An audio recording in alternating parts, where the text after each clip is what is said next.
Alright, what's up y'all? I guess we're going to do a video. We ain't done one in a while, so we're going to we're just going to do a little video today.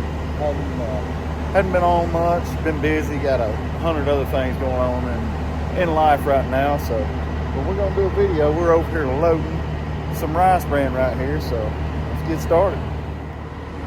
Alright, got the old truck cleaned up on this Monday morning. We're going to jump up here. We're pretty close on the gauge right there. I use my trailer gauge to load my whole truck. So we got two pretty good piles in there. We're in good shape. Step down so we get right there at 20. That's where I like to pull up at. So we're gonna jump in here, pull this old bad boy up.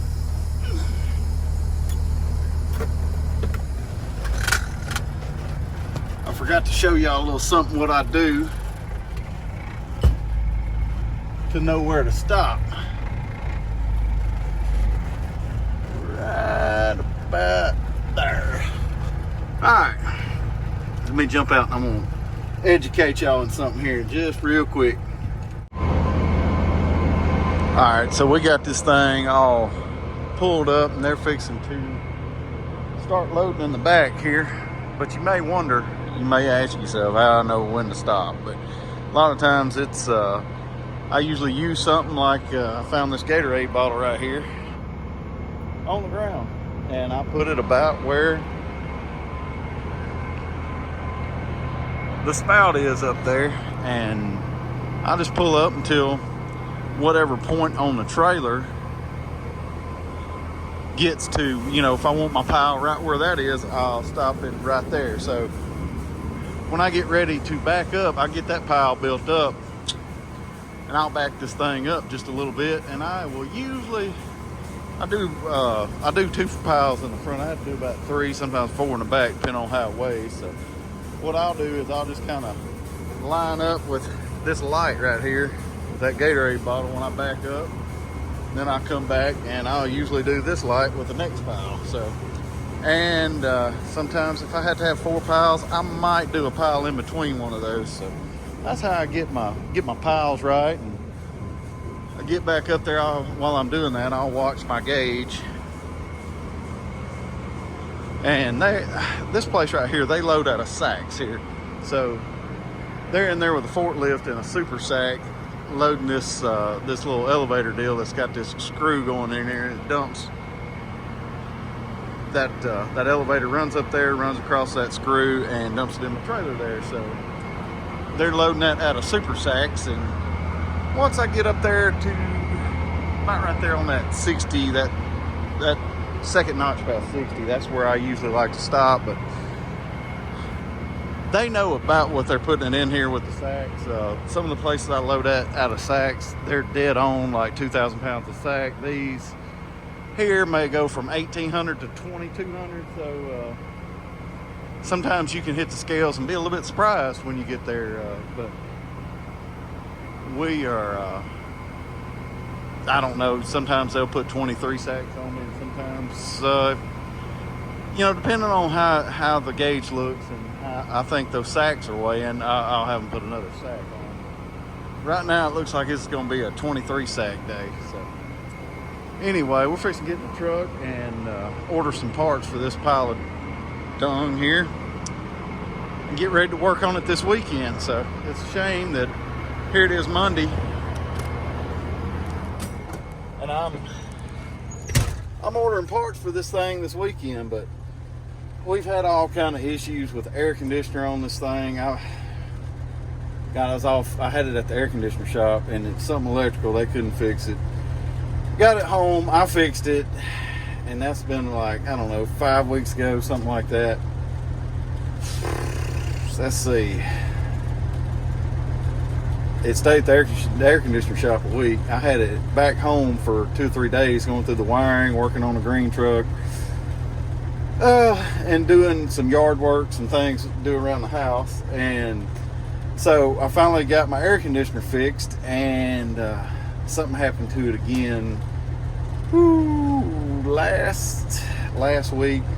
So I've just had all kind of issues with air conditioner. The one thing you don't want to have when it started getting hot, start having air conditioner issues. Funny how that happens. But right now we have got it working. It ain't how I want it to. For some reason or other, compressor ain't coming on. You can straight wire the compressor and hook the gauges up, and everything is working fine. So I know it's in my trinary switch. I know some of you guys that know ACs probably know high and low switches, and that's cool too. Oh Lord, look at that. God, I love that dude's trailer. Ah, man, he's hauling ass. Oh, yeah, that dude's got a 84-inch tall, it's a 42 or 43 foot. Man, he's fixing to come out there. Let's go check that out real quick. All right, so we just about got this thing, our pile high enough that we're gonna back up just a little bit, move our bottle so we know what we're doing, and put us another pile in here. Usually this particular rice bran don't have to pile it up quite as high as you do with other rice bran, but we got it piled up just about where we want it. When we move it, just the actual initial shaking of the letting out on the clutch will knock that down a pretty good bit, and probably won't even have to shake the trailer down to make the pile go down. All right, so the sun's too bright for you to see in the mirror. Somewhere along in there, about where we need to be. It's not really a precise thing, but it's definitely kind of help you see exactly where you're going and what you're doing.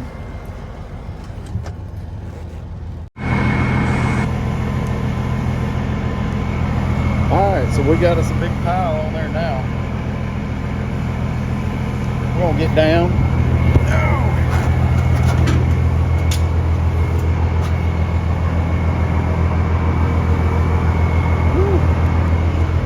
I think they just about got us loaded.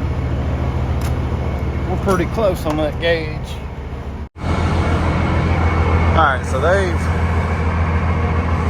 I'm guessing that we're loaded, because that is about as far. I was wanting to say around 60. That's a notch past 62, or the second one, the third notch past 60. So that's about somewhere along in there is where it needs to be. Now I need a gauge on my truck, and I am just, I guess, too busy working on this other junk to do something that would make my life easier. So it's just what happens when you run this old stuff, and you got to work on the necessities.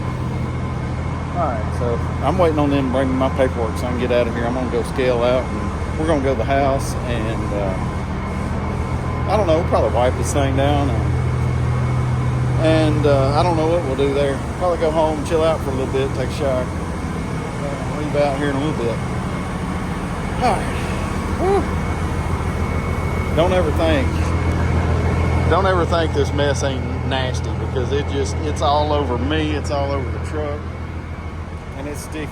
It's bad sticky. So let me jump in here real quick. It's hot. I want to get back in the air conditioner. I guess they'll come get me when it's time.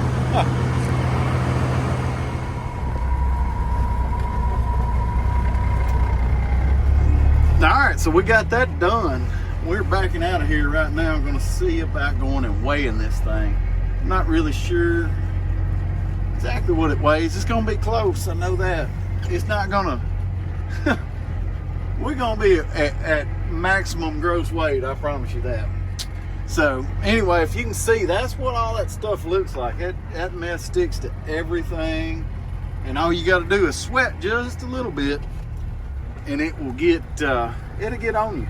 It'll get on you. I haul enough of this stuff, like, you definitely want to take a shower as soon as you get through loading or unloading, because unloading, it's just as bad.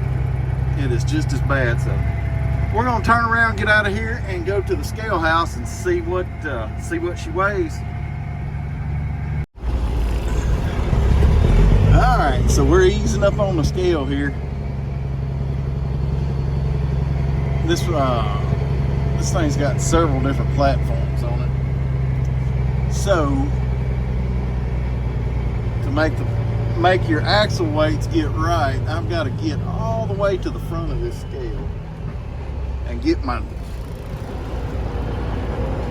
trailer dead on right there on that platform. Now I gotta wait on this buzzer.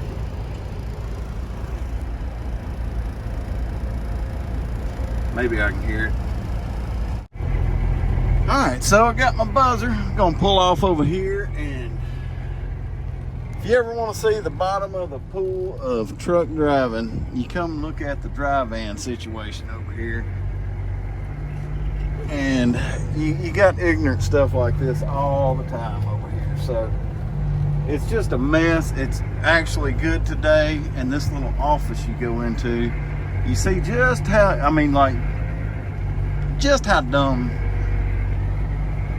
some truck drivers are. So definitely, see, they're actually parked, usually they are parked sideways, crazy, back and forth, everything right there, because they scale in and then pull over here and park, and I just kind of go over here and park out of the way where I can get out real quick, because when I check in, they know me well enough. They just throw me my paper and I hand them my driver's license where they make a copy of it, and look up my pickup number and give me my load information. I go load over there when I load. So when I come back, it's kind of the same thing. They I don't know, some of these, I could not work in this scale house right here, because these guys, Lord have mercy, just the sheer ignorance of some of these guys, it is unbelievable. So we're gonna jump out and get our paperwork, see how bad our weight is. All right, so we're gone. We out and about on the boulevard now. We got our paperwork, got our scale ticket and everything, so no need to worry about anything like that. We'll just say it's okay. We're riding out through rice country here. Yep, got some beans over there. We just passed some real pretty corn, so everything's looking good. The weather's kind of holding out a little bit around here, so hopefully it won't be too dry of a summer, and these guys around here have some good yields on their corn and beans, and rice too, because you know, corn price is up a little bit right now, and I know some guys got some corn that is booked at a pretty good price, and a lot of people are the price of cotton has went down, so that has made a little bit more, and corn went up, and soybeans are way up, so hopefully that makes a lot for these local hopper bottom guys to do. I know they kind of went down as far as acres planted in corn around here, because cotton was up so high. Everybody was getting back into cotton, and with the price of equipment and cotton pickers and everything, it's just cheaper to do corn right now, and that's good, because it gives these local guys a lot to haul, and they stay out of this long haul stuff like what I do. So that makes me happy. So anyway, we're riding on to the house, gonna see about, I know I probably got some honeydews to do this afternoon when I get home. We're gonna leave out a little later tonight and get on down to Louisiana. All right, we're back out there. Hardest thing I do every week is tell my folks goodbye. And I hate it. I hate it. These guys that stay out for months at a time, I got to hand it to them. We're gonna kick a few tires and check a few lights, wipe down some windows, and get this show on the road. We stayed at the house for a little bit, took a shower, and I was gonna wipe my truck down. I wish I would have now, because this, oh yeah, got a little crap on it, but it's all good. All right, let me wipe these windows down, run in and get me a cup of coffee, and we're gonna be good to go.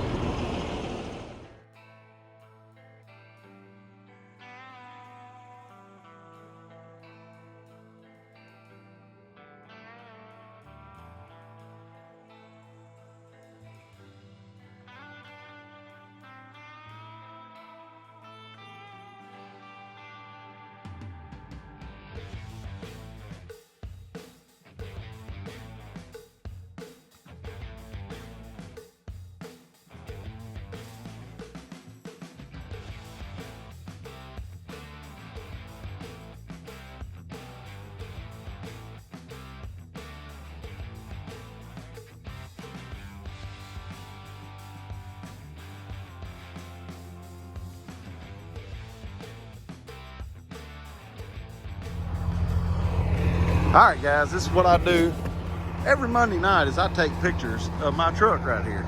And I'm able to do that for like 10 minutes at a time because there is nobody coming. There is actually a car coming. Usually at this time of night, there's nobody coming. So, yeah, I love taking pictures of my truck right here. So, right there's the moon. 2 weeks ago, the moon was like right over there. So, the earth is not flat, guys. All right, I'm going to take some pictures real quick, kick the tires, and all that jazz. It's going to be like 5 minutes before that car gets here, so I got plenty of time. Oh! Pull that hand valve down right here. Okay, so when you're taking pictures of your truck at night, pull your hand valve down, you know, your brake lights will be burning. Let me get this done real quick. Yeah, that's going to be some good stuff.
Alright, so we've made it. I am pulled around here. Always just kind of pull up and get ready to back in the gate because I'm supposed to be when I come here, I'm supposed to be the first truck to unload. And here, about a month and a half ago, I come in here like on a Tuesday morning like I normally do and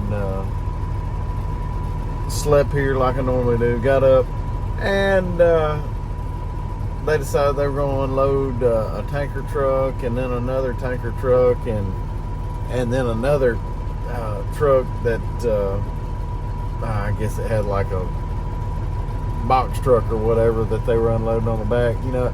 So anyway, oh yeah, and there was a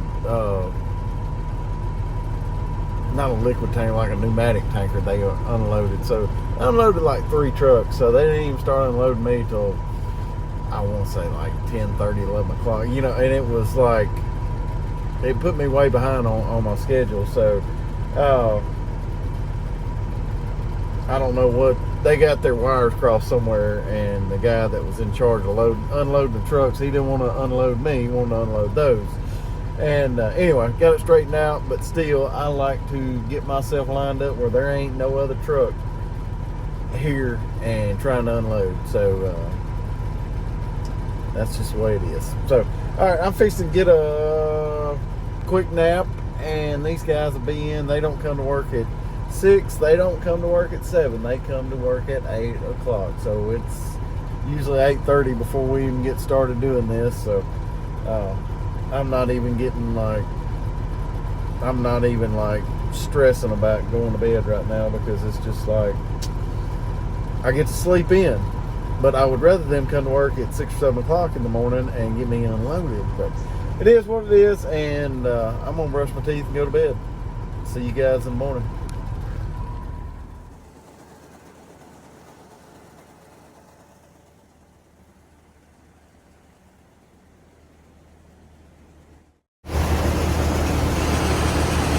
Alright, so there's the setup. That mess comes out from under the hopper, and it goes up into this leg right here.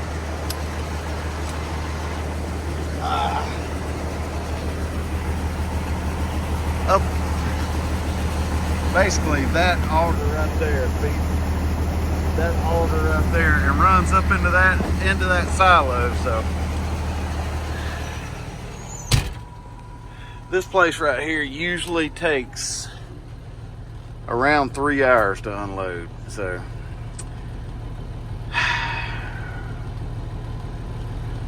and the worst part about it is today I'm supposed to be the first truck here. They come to work at 8 o'clock, which by blue collar terms, that's banker's hours. Because I mean, good Lord, I mean, blue collar people I thought went to work at 7 o'clock. So whatever.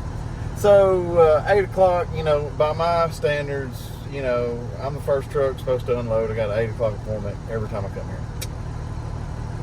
And by my standards, I mean, I'm already running an hour late at 8 o'clock, starting at 8 o'clock. They drag all this crap out, and you know, usually it's 8:30. So I don't know, I guess I don't know, I come to this place a good bit, like almost every week. And probably about a month and a half ago I come in here, and I always park right out here. I drive down here, I sleep here, so I'm the first truck here, so I can get unloaded. So they proceed to unload 3 trucks in front of me, like I said, about a month and a half ago. And I was very, very nice about it, because, you know, hey, this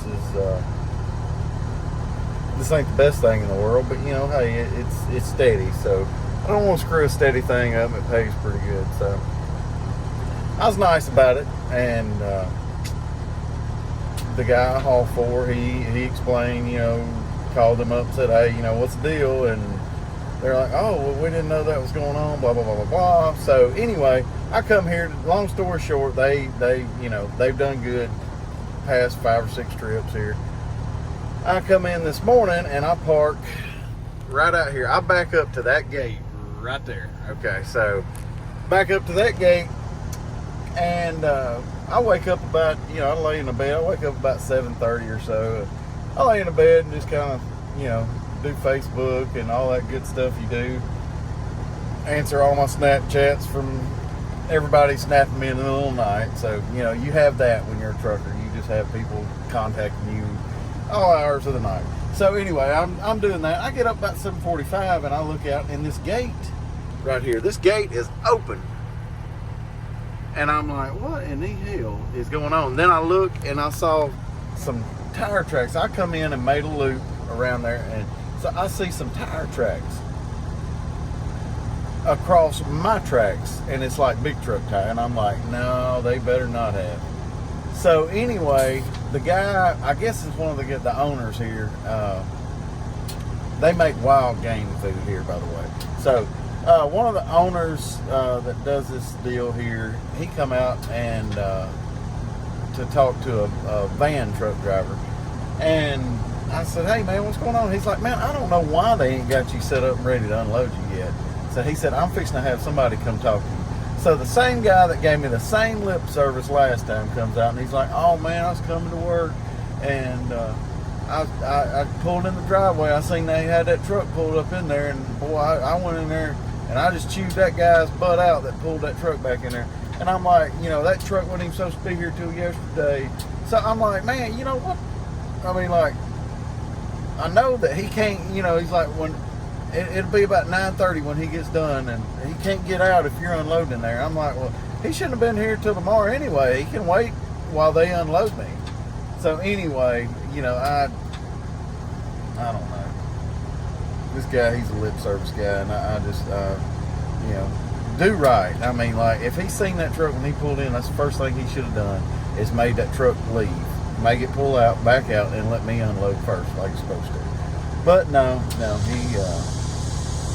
he didn't want to do the right thing or pull me in here, because like I could be unloaded, just about unloaded at the same time he was. But no, don't want to do the right thing. So anyway, screw the truck driver. Hey,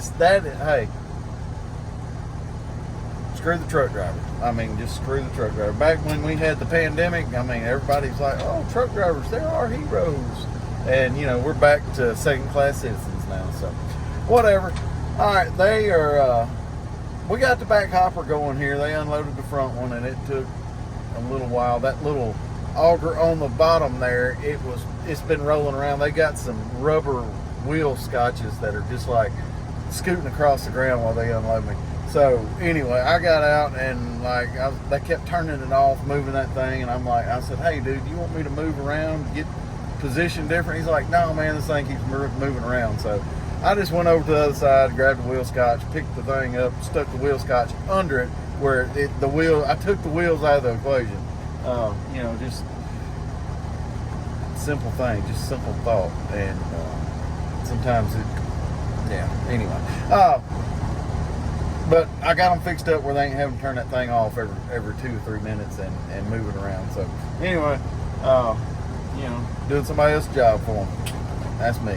All right, we're going to get out, and I got to do some paperwork, get my logbook caught up, and get ready to go, because, we're probably about 30, 40 minutes away from getting this done. So I'll catch up with you guys after a while.